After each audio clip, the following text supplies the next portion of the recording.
Good day everyone! Hello guys! Kamusta kayo? Sana nasa maayos kayong kalagayan sa mga oras na to. And for today's video, ito pala si Green Jinping Aglonema. Ayan. So, ipapropagate natin siya kasi kung nakikita nyo, leggy na siya. Tapos, medyo malakas yung hangin. So, may tendency maputol na siya. Kasi nga, tingnan nyo yung stem niya, leggy na, and medyo payat lang siya guys. Ayan. Ito si Green Jinping. And ikakat lang natin guys. Yung same process lang. Ayan. So may mga bagong tumbong ugat. Akala ko nga guys malulusaw to. Buti na lang hindi. Ayan. So ikakat ko lang dyan guys. Yung same process lang naman. Cut na natin si Green Jinping Aglonema. Nagtira lang ako ng ugat para ma-sure ako mabuhay siya.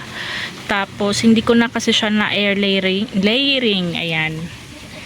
So madami na naman nag-ugat sa kanya, and ito tinapkat ko, and nilagyan ko pala siya ng cinnamon powder kasi yun yung available ko ngayon na fungicide. Ayan. So, sa mga beginners natin pala, kapag nagpo-propagate tayo ng aglonema, talagang advantage natin kung maglalagay tayo ng fungicide lagi para iwas pagka-root rot and hindi siya ma-infect kasi nasugatan nga natin sila. Pero yung iba, bakit naman sa amin hindi? Mas okay nga yun. Buti na lang hindi sila kinapitan ng fungus kasi ibig sabihin maganda yung soil nyo at hindi sila infected ng mga fungus. Pero para lang sigurado tayo, lagyan natin lagi ng fungicide. So kung wala kayong cinnamon powder, pwede naman yung betadine, or yung iba nga nilalagyan pa nila ng ang tawag doon, ng aguaxinada. Kung meron din kayo, pwede din yon. Ano pa ba? Ang iba, kandila. Ayan, nilalagyan nila ng kandila. Parang pinapatuluan lang nila para ma-sealed lang yung yung sugat nila. So, kung ano yung mga available nyo? Ayun, cinnamon powder, betadine, aguaxinada, tas sabi nga nila kandila. Ayan. So, kung meron din palang uling guys, pwede din yun. Dikdikin nyo lang at ilagay nyo sa sugat ng aglonema.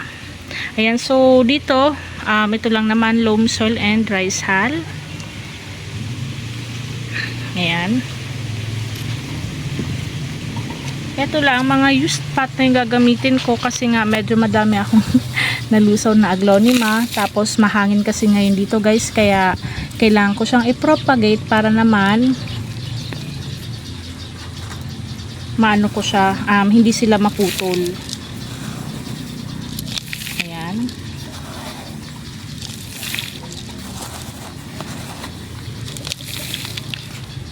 Tapos, sa nagtatanong kapag bagong propagate ba kung dinidilig ko agad, hindi.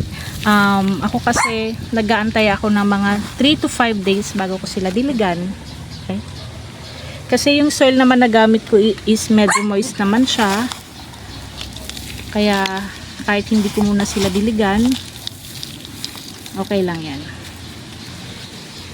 At ito na si Green Jinping Aglonema. Ayan. So, i-update ko kayo guys after 1 month. Ayan. Ang ganda guys. Oh. At tingnan nyo, nung pag-propagate natin, hindi na siya leggy. Parang bagong ulit siya, reborn ulit. Ayan. Kasi di ba kapag nag-leggy yung aglonema natin, kapag nagmamatured na, medyo pumapangit na sila guys. So ito, parang bago lang ulit siya. Parang young looking ulit itong ating Green Jinping Aglonema. So update ko na lang kayo guys after 1 month.